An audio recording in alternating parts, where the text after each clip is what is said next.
It's so high up here, jumping would probably smash you to bits, right? On the Ferris wheel, I casually glanced down at the ground below and tossed the question at Mia, who was sitting next to me.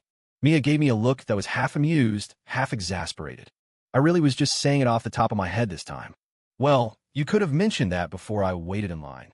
I yanked her aside and jumped down myself.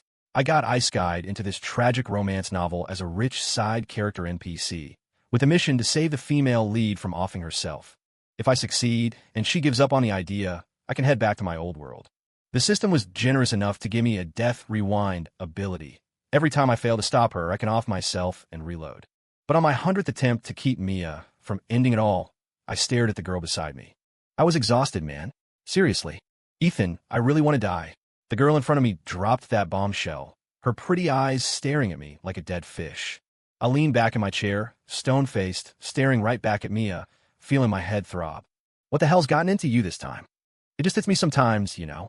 Mia propped her chin on her hands, her eyes darting to the clock every few seconds. Are you telling me the thought has never crossed your mind? I watched her fidget with the time, my eyelid twitching, and quietly pulled out my phone to text the butler. Then I looked at Mia and said, most people keep it as just a thought. But you, Miss Reynolds, you're different. You've got this incredible drive to actually do it. It's honestly impressive. Hee hee, you're going to make me blush with compliments like that. She giggled sheepishly, rubbing her head. Hold up, where did she hear a compliment in that? I sighed, feeling totally drained and out of ideas. Staring at the girl in front of me, all those past moments flooded back. Mia was a baby I found on our doorstep over 20 years ago. My mom felt sorry for her and took her in. So Mia and I, fresh off my transmigration, grew up as childhood sweethearts or doomed lovers, depending on how you look at it. But back then, I had no clue Mia was the protagonist in this tragedy novel, programmed to keep trying to end it, and I had zero idea why she didn't want to live. No fake heiress stealing the family fortune. No scumbag ex pretending to be her true love. No toxic side characters messing with her. She just wanted to die. Living with Mia for over 20 years, I tried to figure out the reason, but I had no leads. The only conclusion? The hack author of the original book never bothered with that detail. Dude just wanted to write a tear-jerker to vent at society. Maybe some system got pissed off by the story and randomly yanked an orphan from crappy group home into this novel. Save the girl, and you can leave. Coincidentally, every time I look in the mirror, I see that unlucky bastard. From then on, I started this endless quest to save her. At 5, Mia swallowed sleeping pills, but I caught it in time and rushed her to the ER. At 7, my first failure. Mia jumped from the school roof, so I triggered the rewind and stopped her from playing Superman next time. At 10, her closest call, she didn't notice a gas leak at home and tried to light the stove. My mom found her, thought it was on purpose, and grounded her hard as a lesson. I comforted Mia for ages after that. At 13, Mia tried hanging herself in her room.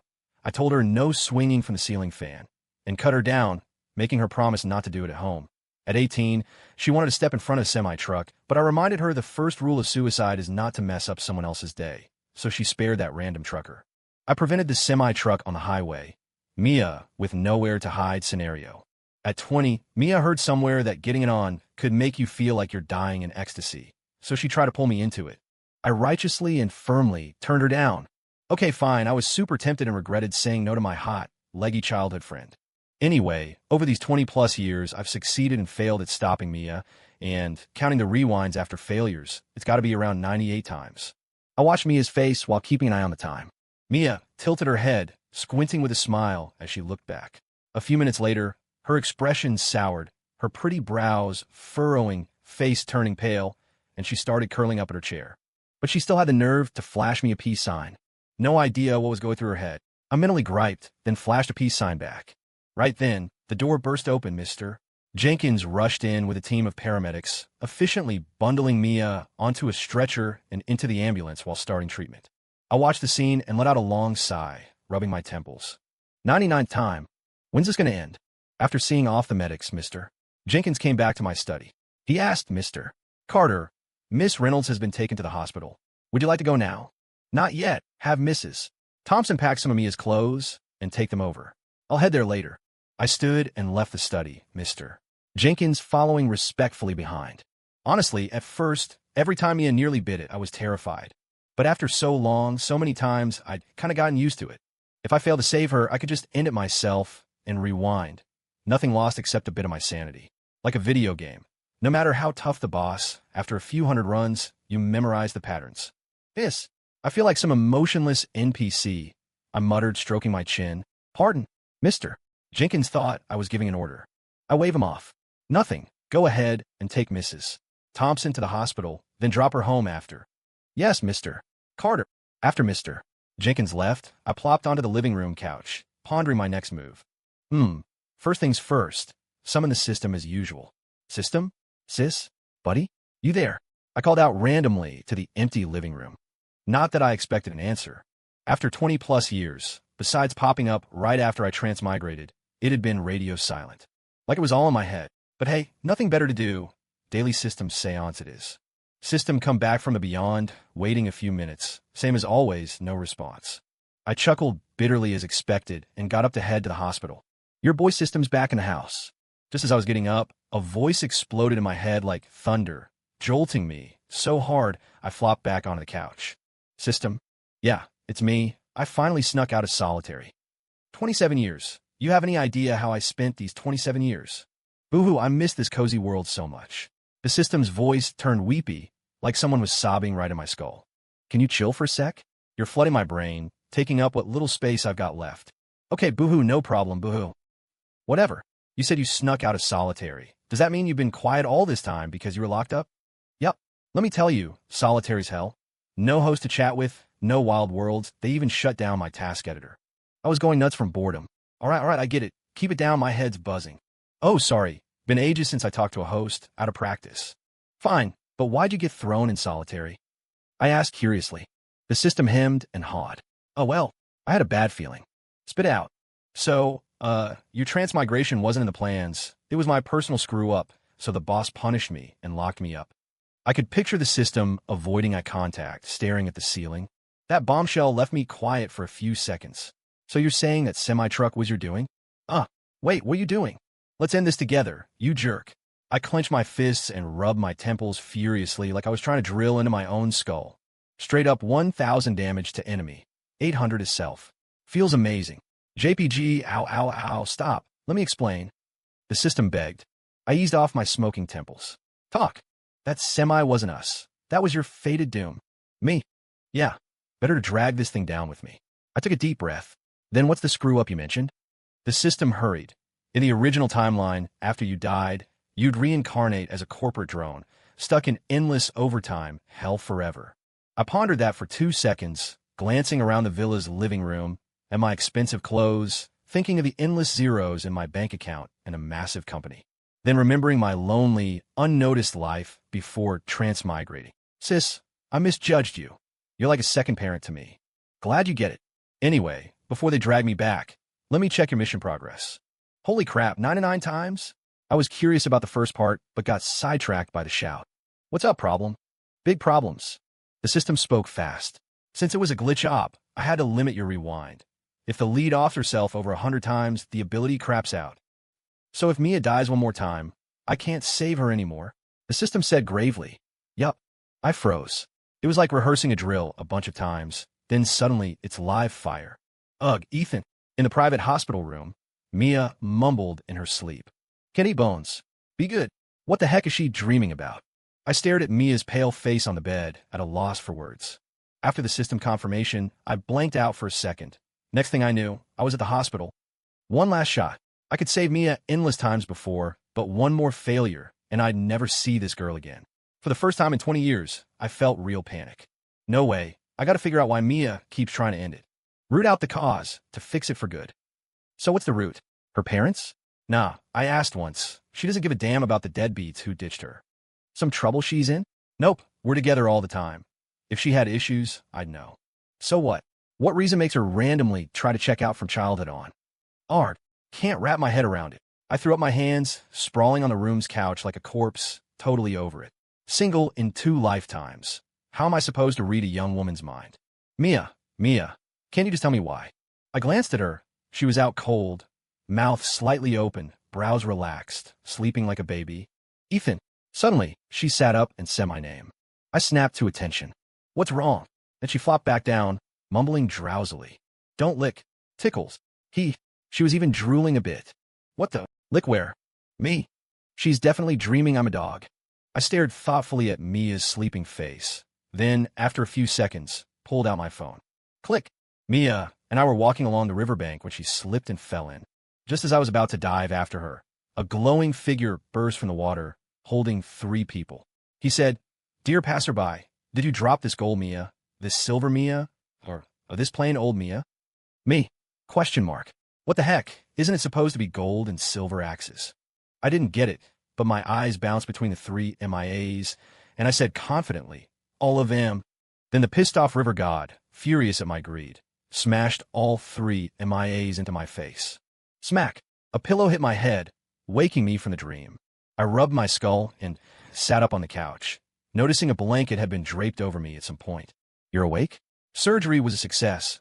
You're a girl now." A playful voice came from the side. Mia was up, sitting on the bed, grinning at me. I slid over to the bed, checking her out. "How are you feeling?" "Doc just came by. Said it was caught in time. I can go home tomorrow." Mia smiled, meeting my gaze. "You saved me again. Need me to repay you with my hand in marriage?" "Nah. If that was the case, you'd owe me like 5 lifetimes as my wife." I scanned her face. She looked spirited, probably fine. But thinking of the system's warning gave me a headache. I said, "Seriously, cut it out. I can't save you every time." "It's cool. I trust you." Mia patted my shoulder, all resolute. "Me? Whose life is this, anyway?" I didn't get it. "So why do you keep trying to end it?" Mia's eyes darted around mischievously. "Wanna guess? I'm not a kid playing games. I was out of moves. Better ask the system for tips." I excused myself to the bathroom in the room and tapped my head. You there? You there, opener? Destined to be a clown. No wonder you're single twice over. What's the number for system HR complaints? Can you be serious? We're talking business." I know the sitch. I dug into the world's core code last night and found something weird. I got serious. What? In the original book, the lead keeps trying because she's always drifting. She has no home. No way. I shot back instinctively. Mia's been raised comfy and clean. How's she homeless? Wait, so my transmigration messed up the plot? But she's got a home now, why still try? Beats me. The system said, the motive code's garbled. Only she knows. You gotta ask her. Oh no. The system's voice shifted, full of terror and panic. My heart jumped. Something else about Mia? I rushed. What? Boss found I escaped solitary. They're coming for me. Gotta bail. Catch you on the flip side. The system made frantic fleeing noises. Time to ghost. Then my head went quiet. System? Sis. I tapped again. No answer. Yeah, it's gone for good. Probably not making it through the night. I gotta find Mia's motive myself. That said, with 1 shot left, how? I sighed, pushing open the bathroom door. Then bam. I smacked Mia's head. It was a solid thunk, good skull.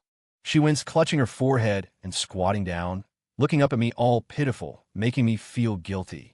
I crouched quickly and moved her hand to check. Don't want to break this pretty girl's brain. Why were you at the door? You took forever. I thought you fell in. Mia stared at my hand on her wrist, looking like she wanted to say something.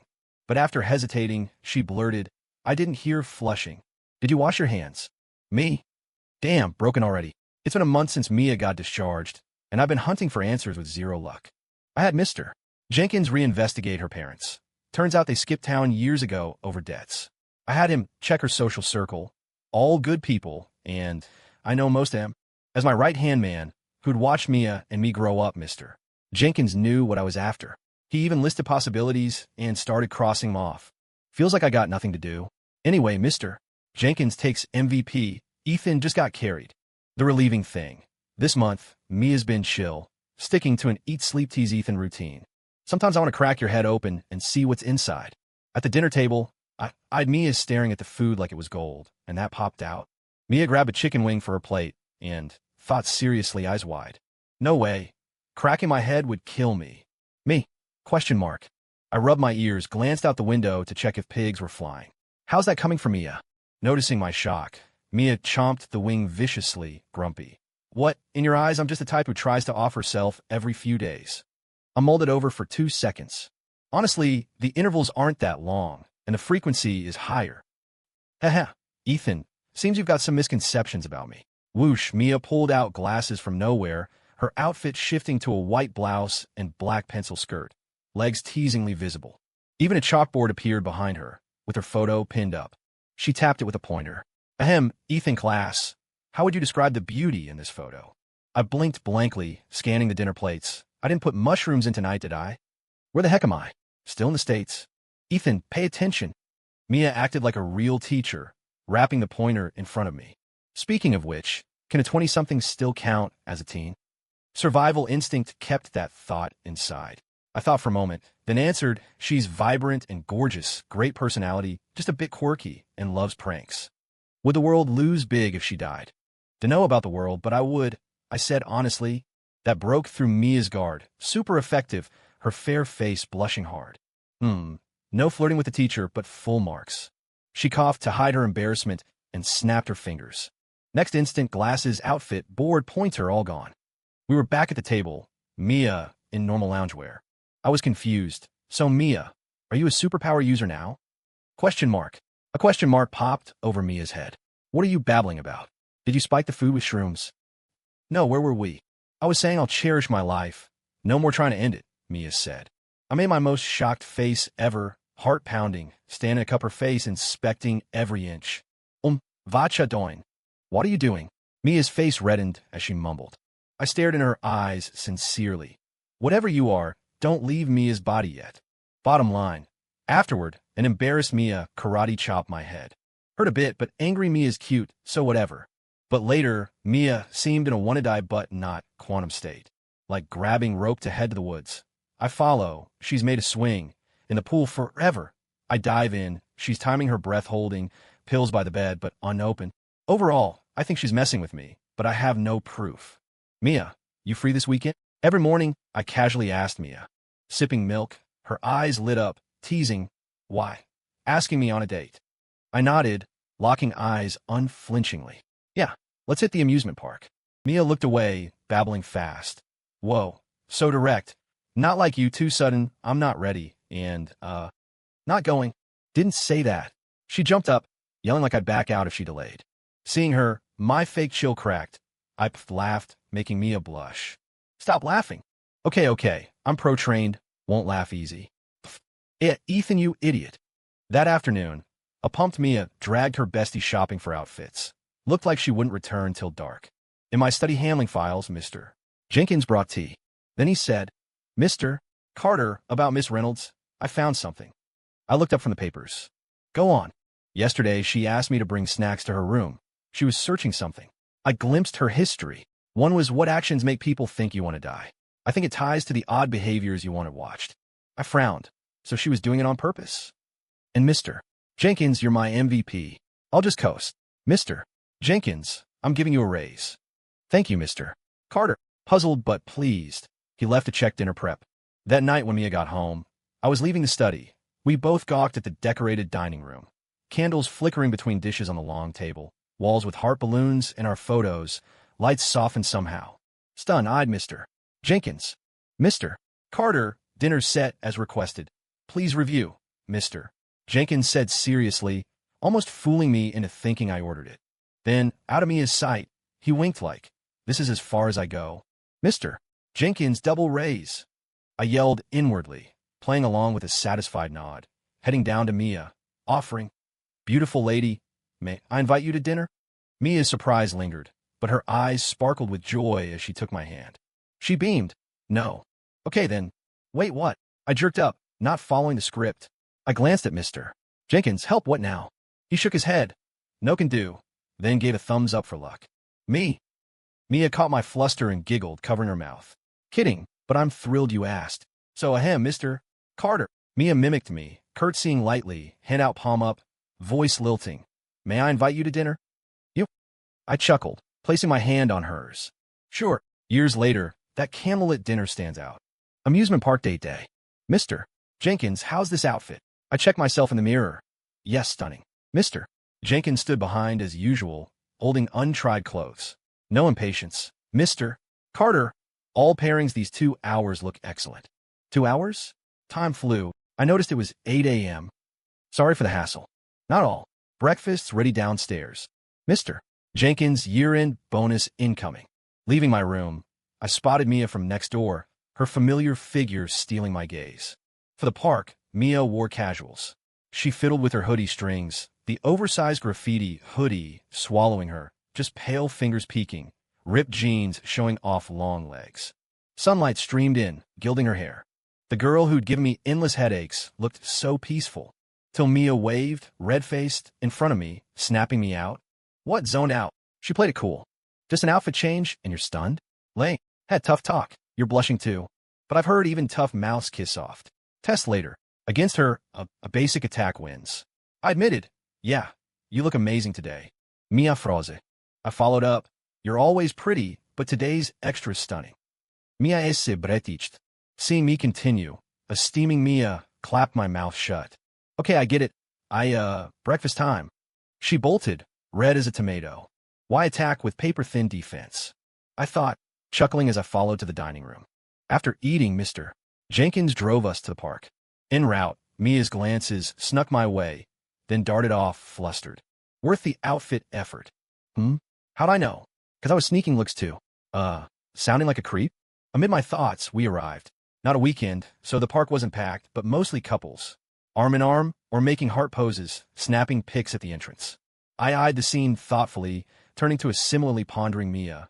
We said in unison, should we take a selfie? There was brief silence after clashing, then we burst out laughing. So, Mia got an idea, eyes narrowing mischievously. What do you want to pose? I didn't catch on. Whatever. Your call. Like this. Mia yanked my arm close, a very present softness hijacking my brain. Never noticed before. Mia led me, asked a free couple for help, handed over her phone, and pulled me into a pose. Zero shyness about the close contact, even closer than before. Wait, maybe not zero.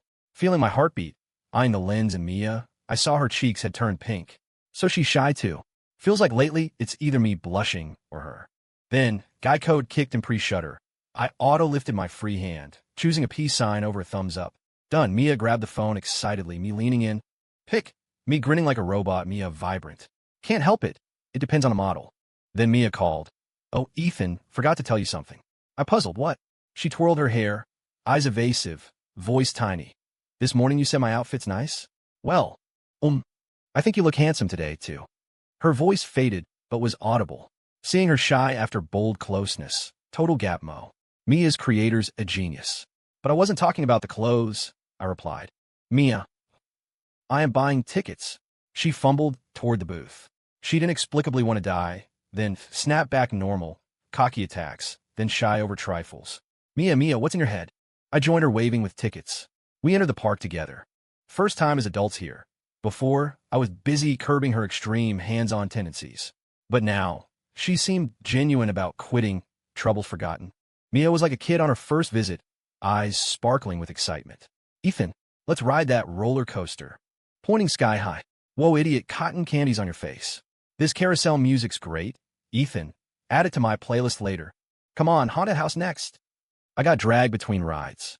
Mia naturally grabbed my wrist or arm for pics or just running ahead. Onlookers glanced at the cheers, then away. To them, we were just another couple. I didn't care what they thought. Seeing Mia's real joy, it felt like I could finally relax. No more worrying about her new swinging. It felt like she timed it for my last life. Hey, Ethan, spacing out? Mia waved in my face. Sorry, what? Next, that one. Mia pointed at the Ferris wheel. So we boarded. The wheel rose slowly, the world fading below. The cabin quieted, Mia and I facing each other, the cityscape unrolling like scroll. Whoa, so high. Mia was wide-eyed, looking thrilled outside. I followed her gaze. People looked like ants, giving me a falling hurts vibe. Hey, jumping from here, would it be a messy death? Then, my worst fear came from her mouth. Mia looked at me. Illusion or not, her eyes seemed eager. For real? Serious? The line doused my happiness, chilling me. One rewind left. How many saves do I have? Giving up on Mia? That never crossed my mind. I swallowed. You for real? Oh, sorry, just slipped out. Sensing my vibe, Mia rushed. It was a reflex. I swear I've turned over a new leaf. If I think that again, may I never. Wait, no, anyway. Rambling regretfully, annoyed at her slip. Mia's eyes swirled chaotically, flailing. I believe her change, but one question lingered. Mia, I said softly. She stopped, ready to listen. Locking eyes. Tell me why you always tried. Over the years, I sensed it wasn't really for death itself. I rephrased. Or, not because of you, right? Chatty Mia went silent. The wheel hit its peak. No words, but her reaction confirmed it. Not her own issues. Then what? What needs her attempts to happen? Mia's goal from the start was, because of me, right? I guessed. Mia paled like a caught kid, mouth opening but no denial coming out. Bingo. But why me? My brain raced. If Mia stops, what happens? Simple. Mission done. I can leave for my original home. Huh? I sighed. You overheard back then. Hospital time, and earlier.